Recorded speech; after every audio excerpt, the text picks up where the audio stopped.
Good morning, my dear students.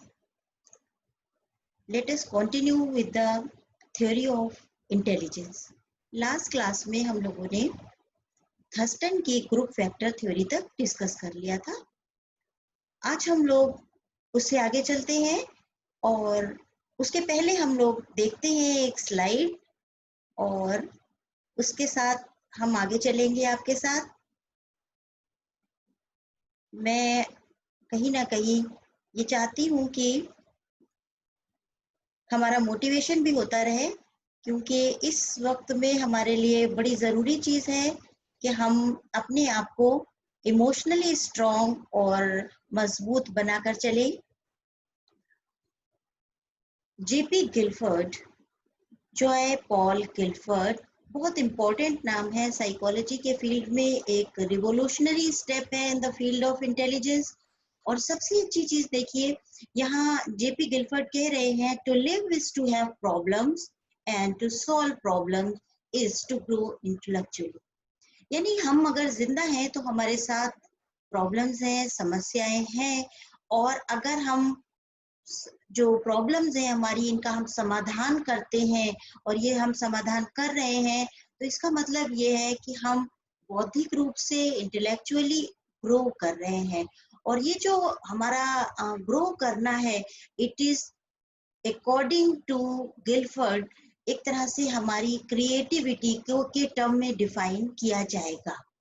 यहाँ से हम लोग चलते हैं और ये स्क्रीन को स्टॉप करेंगे और आपके लिए दूसरा स्क्रीन हमारे सामने होगा और आप देखेंगे कि वो स्क्रीन आपके लिए क्या चीज एक नई लेकर आ रहा है। गिलफर्ड्स थ्योरी, 3 डायमेंशनल इंटेलिजेंस थ्योरी। यानी जो गिलफर्ड की थ्योरी है ये 3 डायमेंशनल थ्योरी के नाम से जानी जाती है, और इसको हम बहुत डिफरेंट वे में, ये इन्होंने एक ऐसा मॉडल हमारे सामने इंटेलेक्ट का प्रेजेंट किया है जो हमने जितनी भी थ्योरीज पीछे पढ़ी हैं उससे बिल्कुल डिफरेंट है। तो let us start and stop sharing. हम लोग क्या करेंगे, इस थ्योरी में जो चीजें इन्होंने, पहली मैं आपको थोड़ा सा इसका एक बैकग्राउंड बता देती हूँ कि इस थ्योरी को जो गिलफर्ड ने हमारे सामने बात की है, वो बात क्रिएटिविटी के टर्म्स में की है। और क्रिएटिविटी जैसा कि हम सब जानते हैं कि एक तरह से बेस्ड होती है हमारी डाइवर्जेंट थिंकिंग पर। डाइवर्जेंट थिंकिंग से मतलब है, यानी जब हमारे सामने एक प्रॉब्लम होती है और उस प्रॉब्लम के हमारे पास मोर देन वन सॉल्यूशन होते हैं, यानी ये सॉल्यूशन अगर काम नहीं करेगा तो हम इस पर वर्क करेंगे, ये भी काम नहीं करेगा तो हम इस पर वर्क करेंगे, ये काम नहीं करेगा तो हम इस पर वर्क करेंगे। यानी हमारे पास वो कन्वर्जेंट थिंकिंग नहीं होती है कि प्रॉब्लम ये है, अब इसमें आगे हम कुछ कर ही नहीं सकते, यही एक रास्ता है और इसमें से जो बिल्कुल है कि हम कह सकते हैं एक ही रास्ता है और एक ही को जाना है, नहीं। यहाँ रास्ते भी बहुत से होते हैं, प्रॉब्लम एक होती है और उस प्रॉब्लम को हम इन मेनी वेज जो सॉल्व कर सकते हैं। गिलफर्ड के मुताबिक अगर ये हमारा जो इंटेलेक्चुअल अप्रोच है, ये अप्रोच हमारे सामने कई सारे डायमेंशंस खोलती है, इसीलिए उनकी थ्योरी को 3 डायमेंशनल अप्रोच के या 3 डायमेंशनल थ्योरी के नाम से जाना गया है। अब हम आगे चलते हैं, एक स्क्रीन हम आपके साथ और शेयर करेंगे। आप देखेंगे कि हम इस थ्योरी में किस तरह आगे बढ़ रहे हैं। Intelligence is the ability to think purposefully, to act rationally and to deal effectively with the environment. देखिए 3 बातें इसमें कही गई हैं। 3 बातें क्या क्या कही गई हैं हमारे सामने। एक चीज कही गई है कि इंटेलिजेंस वो योग्यता है, वो एबिलिटी है। वो कौन सी एबिलिटी है? वो योग्यता, वो क्षमता, वो एबिलिटी जो हमें क्या करवाती है, या हम किस योग्य होते हैं। थिंक पर्पसफुली, उद्देश्यपूर्ण चिंतन की योग्यता। यानी कोई चिंतन भी यूं नहीं है कि बैठे हुए कुछ भी सोच रहे हैं, कहीं के कहीं बात सोच रहे हैं, नहीं। हमारी जो थिंकिंग है वो पर्पसफुल होनी चाहिए, उद्देश्यपूर्ण होगी। और टू एक्ट रैशनली, हम रैशनल होंगे, जो काम जब करना है, जैसे करना है, जब उसकी रिक्वायरमेंट है, जो बोलना है कब उसकी रिक्वायरमेंट है, किन शब्दों में रिक्वायरमेंट है, कितनी इंटेंसिटी में रिक्वायरमेंट है, ये सारी चीजें रैशनैलिटी को डिफाइन करती है। एंड टू डील इफेक्टिवली, प्रभावपूर्ण ढंग से अपने एनवायरमेंट, अपने वातावरण के साथ डील करना। अब आप देखें तो इस पूरी डेफिनेशन में हमारे 3 कॉग्निटिव एस्पेक्ट भी हमारा शामिल हो रहा है, हमारा बिहेवियरल अप्रोच भी शामिल हो रही है, और हमारा एक सोशल एस्पेक्ट भी शामिल हो रहा है to deal effectively with the environment. यानी क्या हो रहा है यहाँ पर, हम अपने साथ भी डील कर रहे हैं और अपने एनवायरमेंट में जो हमारे सामने नई सिचुएशंस आ रही हैं उनके साथ भी हमें बराबर डील करना पड़ता है। और ये जो हमारी डीलिंग होनी चाहिए, ये डीलिंग प्रभावपूर्ण होनी चाहिए। यानी क्योंकि जब हम किसी से कोई बात कर रहे होते हैं, किसी को कोई रेस्पॉन्स कर रहे होते हैं, कोई एक्शन कर रहे होते हैं, कोई रिएक्शन कर रहे होते हैं, तो ये सारे काम या तो कोई प्रभाव हमारे ऊपर छोड़ते हैं, या प्रभाव हमारी किसी सामाजिक व्यवस्था पर छोड़ रहे होते हैं, या ये प्रभाव हमारे किसी दूसरे व्यक्ति पर छोड़ रहे होते हैं। तो ये हमारा प्रभाव कैसा होना चाहिए, प्रभाव सकारात्मक होना चाहिए, पर्पसिव होना चाहिए, पॉजिटिव होना चाहिए। यहाँ हम आपके साथ एक और स्क्रीन आगे शेयर करते हैं। बेस्ट नोन फॉर, ये जो थ्योरी है, ये हमारी थ्योरी किस लिए जानी जाती है। देखिए, propose the concept of divergent thinking. जैसा मैंने आपको पहले ही बताया था कि ये थ्योरी एक डाइवर्जेंट थिंकिंग है, यानी one problem many situation many solution, यानी एक समस्या बहुत सारे समाधान की तरफ ये हमें इशारा करती है। Ability to find several solution to one problem as a quality of creative people. 2 बातें हैं। ये theory divergent thinking, divergent approach of thinking की तरफ इशारा करती है, जिसका मतलब होता है एक से ज्यादा सॉल्यूशन किसी प्रॉब्लम के पॉसिबल हैं, ये बात बताना। दूसरी बात, ये जो विशेषता है, ये उन बुद्धि रखने वाले लोगों की विशेषता कहलाती है जो क्रिएटिव पीपल होते हैं, जो रचनात्मक व्यक्तित्व होते हैं। यानी रचनात्मकता का गुण हम किन लोगों में मानते हैं, क्रिएटिविटी का जो पोटेंशियल है वो इंटेलेक्चुअल हायर लेवल का पोटेंशियल है, वो उन व्यक्तियों की धरोहर है, उन व्यक्तियों की गुण है जो व्यक्ति इंटेलिजेंट समाज में समझे जाते हैं। तो इस थ्योरी को इस रूप में जाना जाता है। अब इसमें इन्होंने 4 पॉइंट हम इसमें देख सकते हैं। मैंने इसको 4 पॉइंट अलग अलग, इस क्रिएटिविटी के 4 डायमेंशंस होते हैं, 4 इसके पहलू होते हैं। पहली चीज होती है फ्लुएंसी। आप कहते हैं ना, बड़ी फ्लुएंसी से गाड़ी चला रहे थे, बड़ी फ्लुएंसी से बात कर रहे थे, बड़ी फ्लुएंसी से जवाब दिया, बहुत फ्लुएंट है वो किस चीज में, great number of ideas in A short period of time. यानी हमारे पास फ्लुएंसी से मतलब होता है जब हमारा ब्रेन बहुत स्पीड में काम कर रहा होता है, उसके पास एक के बाद एक, एक के बाद एक, एक के बाद एक डिफरेंट आइडियाज, नोवेल आइडियाज आ रहे होते हैं। क्योंकि आइडियाज जो हैं वो थिंकिंग का यूनिट होते हैं, बेसिक यूनिट होते हैं, and one idea brings another idea. ठीक, ये हमारे पास एक आइडिया दूसरे आइडिया को अपने पास खींच कर लाता है और ये चेन के फॉर्म में चलते रहते हैं। तभी तो हम कह सकते हैं, हमने कहा कि this is the best idea, अगले ने कहा नहीं, ये तो आइडिया इस सिचुएशन पे काम ही नहीं कर रहा है। मैंने कहा था बेस्ट आइडिया, पर वो तो वर्स्ट आइडिया निकला। तो क्या कहेंगे हम, यानी हमारे पास अगर वही एक आइडिया था तो फिर तो हम किसी काम के नहीं है। हमारे पास वो आइडिया के अलावा बहुत से आइडिया, मैंने कहा नहीं नहीं ठीक है, ओके, अगर ये वर्क नहीं करता है तो I will give you other idea. हमारे पास एक दूसरा भी सॉल्यूशन का पॉइंट है।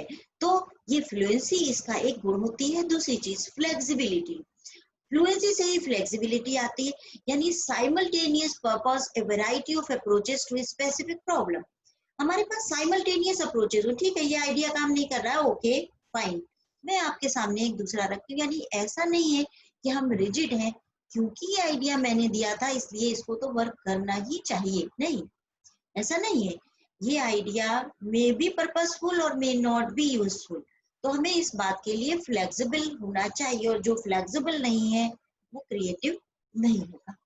ओरिजिनलिटी बहुत इंपॉर्टेंट चीज है, क्योंकि क्रिएटिविटी, ओरिजिनलिटी, जो चीज रिपीटेशन में आ रही है वो चीज ओरिजिनल नहीं हो सकती। वो चीज कभी जो ओरिजिनल नहीं है वो पर्पसफुल भी नहीं होगा। क्योंकि ओरिजिनलिटी किसी प्रोडक्ट में, किसी प्रोडक्शन में एक नोवेलिटी डेवलप करती है। तो हमारे लिए जो ओरिजिनलिटी है उसको हम किस तरह रिफ्लेक्शन में देखते हैं, नए आइडियाज, नई थिंकिंग, नए डायमेंशंस का तलाशना और उनका प्रेजेंट करना। इलेबोरेशन, आइडिया मैंने कहा ना बहुत छोटी यूनिट होती है। आइडिया अपने आप में कंप्लीट नहीं होता। जब हम कहते हैं इसको सोल्व करने का ये आइडिया है मेरे पास, लेकिन कई बार ऐसा होता है कि जब हम थोड़ा सा आगे जाते हैं तो हमको बहुत सारे जो चेक पॉइंट्स है वो बंद मिलते हैं। हम सोच नहीं पा रहे होते हैं हम इस तरफ तो चलेंगे, पर जब हम इस तरफ चल रहे होते हैं तो हमारे पास हम ये देखते हैं कि वो आइडिया वर्केबल नहीं होता। तो सिस्टमेटाइज और organize the details of an idea in a head and carry out, दिमाग में उस आइडिया को रखना, फिर उस आइडिया को प्रैक्टिकली धरातल पर लाना और उसको कैरी आउट करना, उसको उसकी वर्केबिलिटी को चेक आउट करना, ये उस आइडिया की इलेबोरेशन है। तो कौन से पॉइंट आते हैं, fluency, flexibility, originality and elaboration. ये 4 पॉइंट हैं जो क्रिएटिविटी के लिए इम्पोर्टेंट एलिमेंट है। क्रिएटिविटी किस चीज से पैदा होती है, जब तक हमारे अंदर डाइवर्जेंट थिंकिंग का पोटेंशियल नहीं होगा, अप्रोच नहीं होगा, तब तक हम क्रिएटिव नहीं हो सकते। Let us move to another slide. अब हम यहाँ पर देखते हैं कि गिलफर्ड का जो अप्रोच है वो अप्रोच किस तरह से 3 डायमेंशनल, जो हमने थ्योरी का है, यानी इसके 3 डायमेंशंस होने चाहिए, ये हमें 3 पहलुओं से दिखाई देनी चाहिए। तो Gilford had suggested that there are 3 basic categories or phases of intellect. यानी फेसेस पहलू हैं, हमारे पास 3 डिफरेंट फेसेस ऑफ इंटेलेक्ट होते हैं। पहला अप्रोच को जो कह रहे हैं ऑपरेशन, यानी हमें एक जो पहलू है वो ऑपरेशन का अप्रोच है। ऑपरेशन का अप्रोच का मतलब द प्रोसेस अप्रोच, जहां हम देख रहे होते हैं किसी चीज को हम कैसे प्रोसेस कर रहे हैं, जो हमारा थिंकिंग है वो किस तरह से एग्जीक्यूशन में कन्वर्ट हो रहा है, ये हमारा प्रोसेस या प्रोसीजरल अप्रोच कहलाएगा। दूसरी चीज होता है प्रोसेस, हम किसी चीज के कर रहे होते हैं ना, जो हमारा कंटेंट होता है उसको हम प्रोसेस दे रहे होते हैं। व्हाट वी थिंक अबाउट, जिसको हम कहते हैं ना किस बारे में हमने सोचा है कि I should talk about this, I will deliver my lecture on this topic. हमने सोचा मुझे आज अपने स्टूडेंट्स को गिलफर्ड का 3 डायमेंशनल मॉडल के बारे में उनकी एक रिवीजन देना है। तो ये रिवीजन देना, this is known as content. But जो मैंने पूरा इसके लिए एक तरीका बनाया, एक पूरा प्रोग्राम तय किया, दैट इज प्रोसेस। ये हमने इसके बारे में थिंक ओवर किया कि मुझे इस तरह से इस चीज को एंड तक ले जाना है, तो this is known as process. आप अच्छी तरह यहाँ पे मेरे एग्जाम्पल से समझ रहे होंगे कि हम क्या चीज को प्रोसेस कहते हैं और कौन सी चीज कंटेंट होती है। थर्ड चीज आती है हमारे पास product, the end result of the thinking. Product क्या निकला, whether this lecture is useful or not useful, मैं अपने इस एम में आखिर तक जाते जाते सक्सेसफुल हो पाई या नहीं हो पाई, जो हमारा एंड प्रोडक्ट था वो क्या निकल कर आया। अगर मैंने कई बार एग्जाम्पल दिया कि हम 2 स्टूडेंट को अपने 2 ऑरेंजेस देते हैं और एक ऑरेंज एवरेज लेवल पर एक हाफ कप जूस निकालता है, हमने 2 लोगों को दिया और इनसे कहा कि एक एवरेज हमारे पास उसका रिजल्ट आउटकम हमारे पास है, लेकिन मैंने 2 लोगों को दिया, एक उसमें से मुझे 2 स्पून जूस निकाल कर देता है और दूसरा मुझे उसमें more than half a glass juice निकाल कर देता है। तो एक एक्सपेक्टेड आउटकम है कि इसमें से हमारे पास हाफ ग्लास जूस निकलना चाहिए, पर एक जो एक्चुअल आउटकम हमें मिल रहा है 2 चम्मच और दूसरा मिल रहा है more than half a glass, ये हमें एक्चुअली अचीव्ड आउटकम मिल रहा है। तो एक्चुअली अचीव्ड आउटकम और जो हमारा एक्सपेक्टेड आउटकम है, इन दोनों के बीच में जितना गैप कम होगा उतना हम अपने आप को अपने पर्पस में, अपने ऑब्जेक्टिव में सक्सेसफुल मानते हैं। तो we should try to minimize the gap between the expected learning outcomes and actually achieve learning outcome. तो हमारे पास इन 3 अप्रोचेस गिलफर्ड ने लिए हैं। ऑपरेशन हमें देखना है, कंटेंट का हमें ऑपरेशन करना है, एंड फिर हमें अपना जो एंड प्रोडक्ट है, जो हमारा रिजल्ट आउटकम है, वो हमें देखना है। अब इसको इन्होंने किस तरह से हमें एक डायग्रामेटिकली अप्रोच में हमारे सामने रखा है, लेट अस सी। वही चीजें हैं, देखिए यहाँ हमने उसको थोड़ा सा ऊपर नीचे कर दिया है, क्योंकि हम कंटेंट के साथ पहले डील करते हैं, फिर हमारे पास प्रोडक्ट आता है, प्रोडक्ट क्या क्या किस किस फॉर्म में आता है, और ऑपरेशन हम क्या क्या करते हैं। J.P. Guilford developed the idea of a specific intelligence factor into a very detailed model beginning in the 1950s।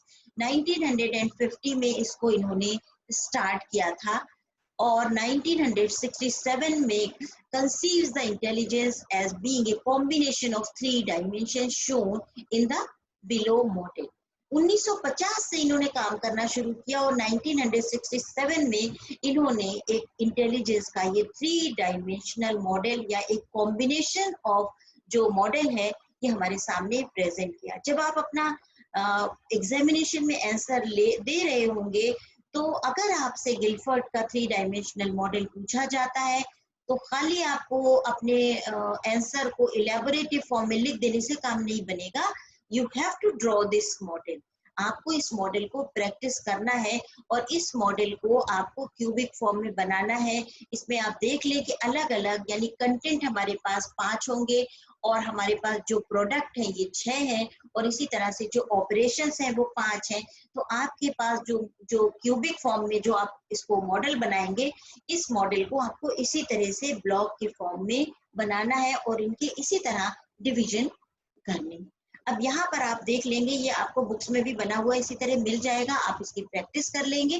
लेकिन इनको हम जब इलेबोरेट कर रहे हैं, अगर आपका क्वेश्चन 4 मार्क्स का आ रहा है, शॉर्ट आंसर टाइप में आ रहा है, तो आपको you need not to describe each point. आपको फिर इसमें अलग अलग जो पॉइंट्स दिए हैं इनको डिस्क्राइब नहीं करना।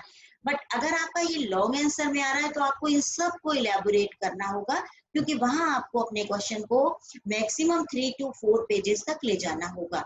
तो यहाँ आप सिर्फ इस मॉडल को बनाकर, जितना मैंने ऊपर आपको डिस्क्राइब किया है वो आप बता देंगे, इस मॉडल को बनाकर आप काम खत्म कर देंगे। लेकिन अगर आपको लेंथी क्वेश्चन में जाना है, तो आपको आगे का डिस्क्राइब करना पड़ेगा। चलिए, पहला चीज जो हमारे पास ऑपरेशन डायमेंशन है। देखिए, ऑपरेशन डायमेंशन में पहली चीज है कॉग्निशन। बड़ी कॉमन चीज है और बहुत इंपॉर्टेंट चीज है। कॉग्निशन का मतलब हमारा ज्ञानात्मक पक्ष। ठीक है, हम सारी चीजें यही चीजें मान के चलते हैं कि इंफॉर्मेशन क्या है। इंफॉर्मेशन यूनिट ऑफ कॉग्निशन होता है। किसी चीज को भी हम जहां बाहर एनवायरमेंट से कंसीव करते हैं, जब बाहर एनवायरमेंट से एक्वायर करते हैं, तो वो हमारे ब्रेन में सेव हो जाती है। जैसे हम कंप्यूटर में कोई चीज सेव कर लेते हैं, तो वो किसी फाइल में जब सेव हो जाती है, तो वो फाइल अलग अलग टाइप की चीज होती है। इसको हम कहेंगे कॉग्निटिव। अब ये 3 होते हैं, कॉग्निटिव होता है, एक अफेक्टिव होता है, एक साइकोमोटर होता है। यहाँ हम कॉग्निटिव की बात कर रहे हैं। तो वो क्योंकि ज्ञान से संबंधित है, इसलिए हम कॉग्निटिव की बात कर रहे हैं।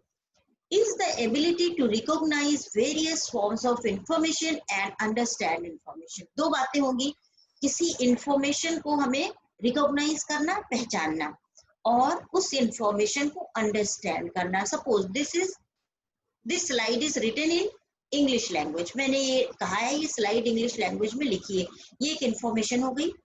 इस स्लाइड को में जो लिखा हुआ है उसको समझना, अंडरस्टैंड द इंफॉर्मेशन। इस पे जो इंफॉर्मेशन दी गई है उसको पहचान लेना कि ये स्लाइड में कॉग्निशन के बारे में हमें इंफॉर्मेशन दी गई है। वो information regarding Guilford's 3 dimensional model of intelligence है, ये हमारी अंडरस्टैंडिंग है। तो कॉग्निशन से मतलब ये होता है memory. Memory is the ability to store information. जो इंफॉर्मेशन आई है उसके लिए कहीं हमारे पास स्टोर बॉक्स भी होना चाहिए, यानी वो हेफाजत नहीं पड़ी रहेगी।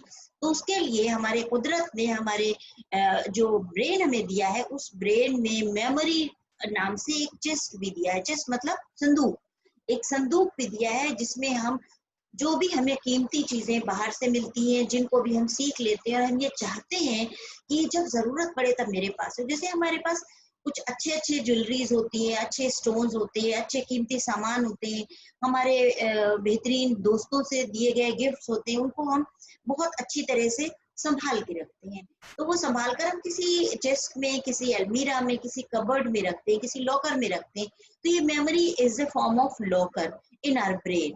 तो इसमें हम जो इंफॉर्मेशन हमें मिलती है उसको हम स्टोर कर लेते हैं in the mind and all out stored information in response to certain stimuli. जब हमें जरूरत पड़ती है किसी उत्तेजना के प्रति, किसी प्रतिक्रिया को करने के लिए, किसी स्टिमुलस के प्रति, किसी इंफॉर्मेशन को जब हम यूज करते हैं, तो वो स्टोर हाउस हमारा मेमोरी होता है। इसलिए पहले हम कॉग्निशन से इंफॉर्मेशन को जानते हैं, फिर इंफॉर्मेशन को अंडरस्टैंड करते हैं और फिर उसका प्रोसेस बिल्कुल ठीक उसी तरह से जैसे हम अपने फोन पर देखते हैं कि ये मैसेज आया है, इस मैसेज को दोबारा हमें यूज करना होगा, पढ़ना होगा या नहीं पढ़ना होगा, कॉलेज से मैसेज आया है, इस मैसेज को मुझे सेव कर लेना चाहिए। सेव कहाँ करना चाहिए? कहीं अपने नोट्स में सेव करना चाहिए, कहीं डाउनलोड्स में सेव करना चाहिए, कहीं फाइल्स में सेव करना चाहिए। जो भी हमारे पास वेज हैं उनको हम सेव कर लेते हैं। तो मेमोरी एक सेविंग एरिया है हमारे नेचर की तरफ से हमें दिया हुआ। थर्ड पॉइंट आता है डाइवर्जेंट। ये सब ऑपरेशंस में आ रहे हैं हमारे पास। डाइवर्जेंट, डाइवर्जेंट आप कई बार मैं बता चुकी हूँ। Diversion is the ability to view given information in a new way. अब एक इंफॉर्मेशन मुझे मिल गई, मैंने ये कहा कि एबिलिटी, एबिलिटी का मीनिंग हमने बता दिया गया, हमें बचपन में बताया गया, योग्यता, ठीक है। अब इस एबिलिटी को मुझे लाइफ लॉन्ग यूज करना है। हमेशा हमको हमारे सामने ये कहा गया you are able to do this. जब टीचर ने मुझे बताया था तो मैं उस समय जब हाई जंप कर रही थी तो हाई जंप में मैं उतनी ऊंची कूद नहीं पा रही थी जितना कि मुझे उस बार को उस पार जाने के लिए चाहिए था, रिक्वायर्ड था। मैं नहीं कर पा रही हूँ। सपोज मुझे टीचर ने मोटिवेट किया कि you are able to do this. मैंने उस वक्त इस इंफॉर्मेशन से मेरे कॉग्निशन ने ये अंडरस्टैंड किया कि एबल का मतलब होता है मैं इस बार को उसके को ओवर जाकर कूद सकती हूँ, मैं इसको कर सकती हूँ। लेकिन ये तो एक टाइम बीइंग इंफॉर्मेशन और अंडरस्टैंडिंग हुई ना। अब इस एबल को, वर्ड को मुझे लाइफ लॉन्ग इस्तेमाल करना है, ठीक है। You are able to qualify, you are able to hear, you are able to write, you are able to cope up with this problem। ये सारे एबल के मीनिंग आ रहे हैं जो हमको डिफरेंट टाइम्स में अपनी लाइफ में इस्तेमाल करना पड़ेंगे। वही बात यहाँ कही गई है, यानी एक वर्ड है जिसके different meaning. Unexpected, this is the unexpected situation. हमारा एक दोस्त आ गया जो अनएक्सपेक्टेडली कम आ गया, पता नहीं था मुझे, वो इस वक्त आ गया। कंक्लूजन एक वर्ड है जिसको हमें वैरायटी ऑफ टाइम यूज करना होता है, ये हमें डिपेंड करना पड़ता है।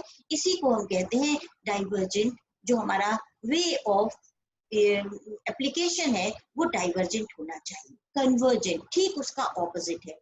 is the ability to take a specified set of information and draw universally accepted conclusion or response based upon the given information। Convergent एक ही conclusion जो universally accepted हो, यानी telling a lie is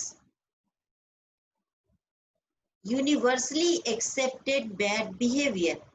इसमें हम कोई दूसरे रास्ते नहीं तलाश सकते हैं। Honesty is the best policy. Earth moves around the sun, earth revolves around the sun, earth moves around it axis. ये सारे क्या है? इनका एक प्रॉब्लम है और इसका एक ही आंसर है, इसका एक ही वे आउट है। तो ये क्या है? यूनिवर्सली एक्सेप्टेड एक हमारे पास रेस्पॉन्स होता है जो बिल्कुल ठीक ऑपोजिट होता है डाइवर्जेंट के।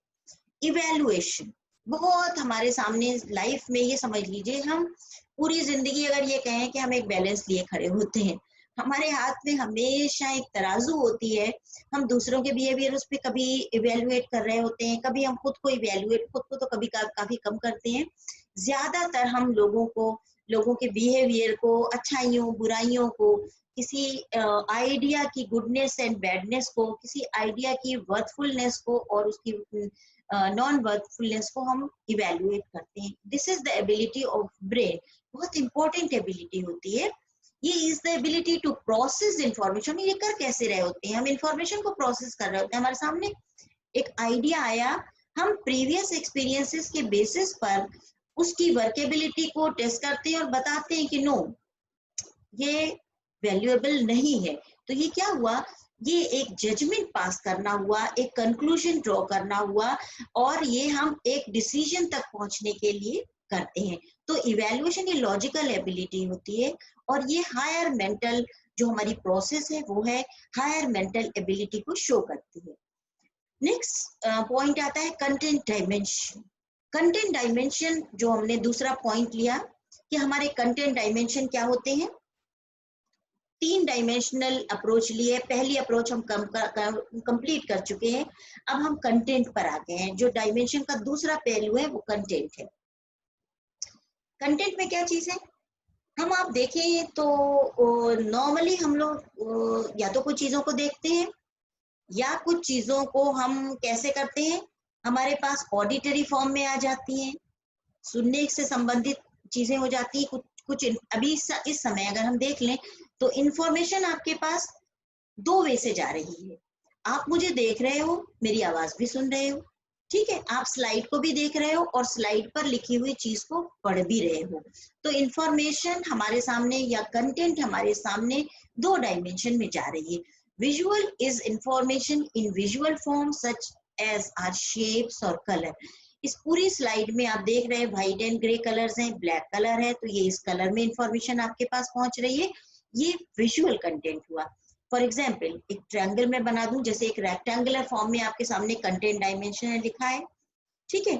उसके बाद ट्रायंगल है, क्यूब्स होते हैं, पैराबोला होते हैं, मैंने यहाँ एग्जाम्पल में डाल दिया है, ये आपके सामने कंटेंट पहुंचती है। Auditory content involve information, auditory forms such as spoken words or music. जो words मैं बोल रही हूँ, ये words auditory form of content है। इसी तरह से हम यहाँ स्लाइड में कोई म्यूजिक एड अप कर दें तो वो भी इसमें ऑडिटरी कंटेंट होगी। यानी कंटेंट आपने देखा 2 तरह की कंटेंट है, लेकिन इसका ऑपरेशन या इसका प्रोसेस हमें कई तरह से कर सकते हैं हम। तीसरी तरह का जो कंटेंट हमारे सामने होता है वो होता है सिंबॉलिक कंटेंट। सिंबॉलिक कंटेंट आप सभी लोग अच्छे से जानते होंगे, आजकल तो जो हमारी लर्निंग है वो सिंबल बेस्ड लर्निंग है। बिल्कुल, अब आप देख रहे होंगे कि हम ज्यादातर जो हमारी लर्निंग है वो सिंबल्स पर ही बेस्ड कर रही होती है। जैसे कि हम जब अपने फोन्स यूज कर रहे होते हैं तो हमारे फोन्स में एक ऐसे फॉर्म में अगर मैं देखूं तो नहीं, मैं सॉरी, मैंने आपको जो है वो, हाँ ठीक है, और मैं सॉरी, मैं आपके लिए ओके, चलिए, कुछ थोड़ी सी प्रॉब्लम आ गई मेरे टच पैनल को टच कर देने, कोई बात नहीं है, मैं आपके लिए थोड़ा सा, हमको टाइम लग रहा है, पॉज देना पड़ रहा है मुझे, लेकिन कोई बात नहीं है, ये स्लाइड्स हम लोग थोड़ा सा आगे बढ़ा रहे हैं। और हाँ, यहाँ तक हम लोग पहुंच गए थे। मैंने आपसे ये कहा था कि हम सिंबॉलिक कंटेंट के लिए मैं आपके साथ एक व्हाइट बोर्ड शेयर करके हम लोग थोड़ा सा और इस चीज को क्लियर करेंगे। आई होप कि हाँ, हम देखते हैं कि आपके पास मैं ड्रॉ पर जा रही हूँ और यहाँ से मैंने, ठीक, सपोज हमारे पास एक ये चीज लगी है और एक हमारे पास ये पॉइंट लगा है, दोनों किसको डिनोट कर रहे हैं, to go upward and to go downward. इसी तरह से इसी सिंबल को इस तरह से और इस तरह से यूज किया जाता है। अब ये कहीं नहीं लिखा हुआ है हमारे पास कि गो अपसाइड एंड गो डाउनवर्ड, हमें इन 2 सिंबल से ये समझ में आ जाता है, ये go right and go left, ये दोनों चीजें हमारे पास सिंबॉलिक फॉर्म में बना रही हैं। जैसे ही हम खोल के देखते हैं, हमारा जो मैसेज बॉक्स होता है, अगर उसने हमें ये दिखा दिया तो हमारे समझ में आ जाता है कि हमारे पास कोई एक नया मैसेज आया हुआ है। इसी तरह से बहुत सारी, और जब हम ड्राइविंग कर रहे होते हैं तो हमें बहुत सारे और चीजें सिंबल्स में दिखाई दे रही होती हैं जिनको हम कहीं ना कहीं देख रहे होते हैं। तो आजकल जो हम जितनी भी लर्निंग हमारी है वो ऑलमोस्ट सिंबल बेस्ड लर्निंग हो गई है। ठीक, यहाँ पर हम लोग देख रहे थे अब दूसरा जो पार्ट आ रहा है हमारे पास कि सिमेंटिक। सिमेंटिक पार्ट क्या है? Learning of those words and ideas which evoke a mental image which they are presented. Suppose यहाँ पर कुछ नहीं लिखा हुआ हो, एक मेंटल इमेज हमें क्रिएट करनी है, तो उस मेंटल इमेज को सपोज बच्चों से ये कहा जाता है कि मून, सन, कोई चीज सामने नहीं, जब वो वर्ड्स पढ़ रहे होते हैं तो कहीं ना कहीं उनके ब्रेन में एक मून की पिक्चर होती है, जिसमें मून की जो कूल ब्राइटनेस है, जो कूल लाइट है, वो भी कहीं ना कहीं हमारे इमेजिनेशन में आ जाती है। जब कहा जाता है हॉट सन, तो अपने आप एक बहुत बड़ा और रेड एंड ऑरेंज टाइप का बहुत ब्राइट एंड बॉल हमारे इमेजिनेशन में आता है, जो कहीं ना कहीं टच करने में या हमारे सामने रखने में वो ऐसा होता है कि जो जिसको हम ये कह सकते हैं कि वो बहुत गर्म होगा। तो ये इमेज, ये सिमेंटिक फॉर्म ऑफ हमारी जो इंटेलेक्चुअल एबिलिटी है वो है। For example, sun, car, white, moon are words which evoke image in people's mind when they hear और रीड देम। जैसे हम इनको पढ़ते हैं या फिर इनको हम सुनते हैं, तो हमारे ब्रेन में एक खास तरह की इमेज इन वर्ड्स की वजह से डेवलप होती है। हम नेक्स्ट स्लाइड पर चलते हैं। लास्ट हमारा ये पॉइंट आता है बिहेवियरल डायमेंशन, ये भी हमारे कंटेंट में आता है। अब आप कहेंगे कि हम बात कर रहे थे कंटेंट की, कंटेंट में विजुअल कंटेंट था, ऑडिटरी कंटेंट था, सिंबॉलिक कंटेंट था, सिमेंटिक कंटेंट था, ये बिहेवियर कहाँ से आ गया? बिहेवियर भी आप ये ध्यान में रखिएगा हमेशा कि हमेशा हमारे पास एक स्टिमुलस होता है, either in the form of cognitive, either in the form of affective form of behaviour, और either in the form of psychometric या साइकोमोटर फॉर्म ऑफ बिहेवियर, जिसे हम सेमेंटिक फॉर्म नहीं कहते हैं, बल्कि हम उसको क्या कहते हैं? एक कॉग्निटिव फॉर्म है, एक अफेक्टिव फॉर्म है और एक कोनेटिव फॉर्म है। कोनेटिव को ही हम साइकोमोटर कहते हैं। तो बिहेवियर में जो कंटेंट हमें मिलती है वो क्या है? Learning are manifestation of stimuli and response in people can be also obtained through facial expression और वॉइस। ये जो कंटेंट है, ये हमारे जो फेशियल एक्सप्रेशंस होते हैं, जो जेस्चर्स होते हैं, जो हमारे हैंड एंड बॉडी मूवमेंट होते हैं, ये इंफॉर्मेशन को पास ऑन कर देते हैं दूसरे पर, वेदर आई एम हैप्पी और not, whether I have a good relationship with you और नॉट। मैं इस वक्त एनॉयड हूँ कि मैं इस वक्त हैप्पी हूँ, मैं आने वाले को वेलकम दे रही हूँ कि मैं आने वाले का वेलकम इस वक्त करने की पोजीशन में नहीं हूँ। ये सारी चीजें हमारे बिहेवियर, हमारे चेहरे से, हमारे उस पर्सन के सामने जो वॉइस हमारी निकल रही है उसके इंटोनेशन से अपने आप रिफ्लेक्ट हो जाते हैं। तो ये भी एक फॉर्म ऑफ हमारा इंटेलेक्चुअल एस्पेक्ट है। अब तीसरा जो पार्ट है हमारा प्रोडक्ट डायमेंशन। क्या प्रोडक्ट निकल के आता है? Unit is a single symbol, figure, word, object or idea. Examples such as real number. अगर नंबर के फॉर्म में बात करें तो रियल नंबर है। So, okay, अगर किसी ने ये पूछा कि may I come to your place today, मैंने कहा सॉरी, यूनिट है, एक वर्ड है, एक आइडिया है, we can go outside today, no, एक वर्ड है। इसी तरह से बहुत सारे ऑब्जेक्ट्स हैं, फिगर्स हैं, जो यूनिट के फॉर्म में हमारे सामने निकल के आते हैं। Class is a set of items grouped by virtue of their common properties. Class, इस क्लास में ये ऑब्जेक्ट है, इस क्लास के ये ऑब्जेक्ट्स हैं। For example, set of real numbers, odd numbers, even numbers, cube, squares. इसी तरह से हम social categories, upper economic strata, lower economic strata, below poverty line, socio-economic group, financial aspect को ले लें, political aspect को ले लें, educational aspect को ले लें, तो we need to classify various things in various classes. ठीक? Second, relations, connections between items of information. Relation क्या है? Between आइटम्स एंड इंफॉर्मेशन के बीच में कनेक्शन होता है, एक संबंध होता है। एग्जाम्पल, इक्वलिटी एंड इनइक्वलिटी, जब हम कह रहे होते हैं ये डिफरेंट इकोनॉमिक स्टेटा के ग्रुप हैं, तो क्या हो जाता है, एक तरफ हम इक्वालिटी और इनइक्वालिटी इन दोनों चीजों को का रिलेशनशिप हमारे सामने दिख रहा होता है। इस सेट ऑफ रियल नंबर्स अगर हम देख लें कि एक रियल नंबर का सेट है और एक ऑड नंबर का सेट है और एक हमारे पास इवन नंबर का सेट है, हम इनमें डिफरेंसेस इनको क्लासिफाई करने के लिए हमारे पास इंटेलेक्चुअल प्रॉपर्टीज मिलती है। नेक्स्ट स्लाइड पर अगर हम जाते हैं, system. System is a composition of units, classes and relationship into a large and more meaningful structure. इन्हीं क्लासेस को हम एक सिस्टम में डिजाइन कर लेते हैं, इन्हीं यूनिट्स को हम एक सिस्टम में बना लेते हैं, क्लासेस को हम एक ऑर्गेनाइज फॉर्म दे देते हैं, एक मीनिंगफुल फॉर्म दे देते हैं for longer period of time. तो इसको हम क्या कहते हैं, ये सिस्टम है हमारा। ये पब्लिक स्कूल्स हैं, ये प्राइवेट स्कूल्स हैं, ये इंटरनेशनल स्कूल्स हैं, ये हमारे नेशनल स्कूल्स हैं, ये हमारे लोकल गली मोहल्ला स्कूल्स हैं।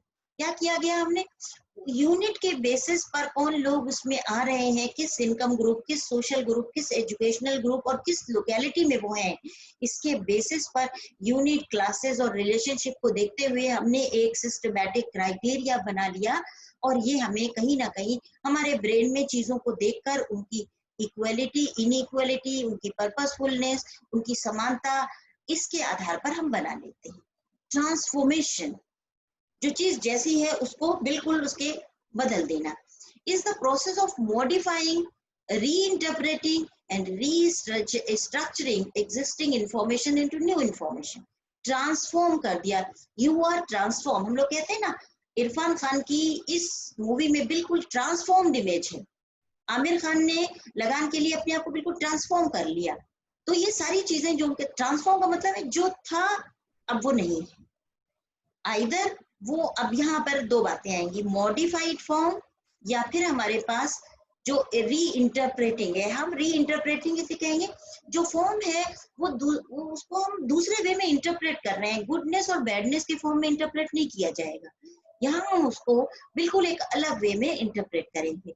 The transformation ability is usually through out to be characteristics of creative people. आप देखते होंगे कि जो लोग भी क्रिएटिव होते हैं वो बराबर अपनी इमेज को ट्रांसफॉर्म करते रहते हैं, वो बड़े अलग अलग तरीके से अपने आपके सामने आते हैं और आपको देख के लगता है कि अरे इन्होंने तो बिल्कुल अपने आप को बदल लिया।